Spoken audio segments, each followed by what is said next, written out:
حاج حسین آقای یکتا رو خدا حفظ کنه، میگه تو هواپیما نشسته بودیم داشتیم پروازی میکردیم، دیدم یه خانم وضعیت حجابی بسیار وحشتناکی داره.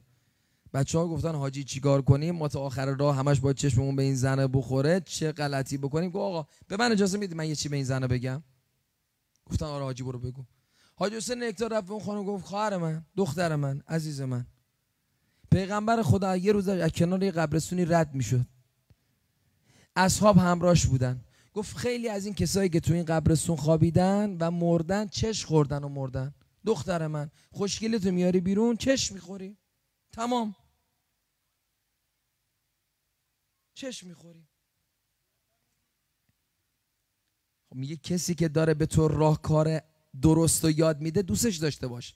حالا یه کسی میگه میخوام خانواده‌تو بباشونم، خیلی جالب شده، ما هر کی به ما گفته میخوام خانواده‌تو بباشونم عاشقمونیم. مسیح علی نژاد.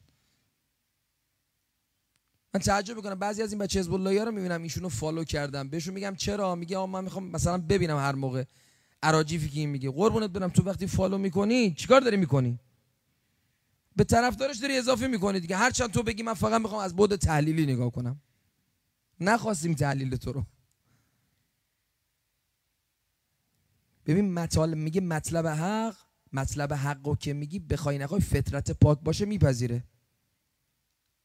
اینا میدونن حق رو اینا اثر میذاره. میگه آقا پا منبران نشینید، اگر اومدن با شما صحبت کنن، یه کسی دیدی اومد با آرامش صحبت کنه، به خدا تو کامنتاشون نوشتن جیغ بزنید، داد کنید، فریاد کنید، فیلم بگیرید.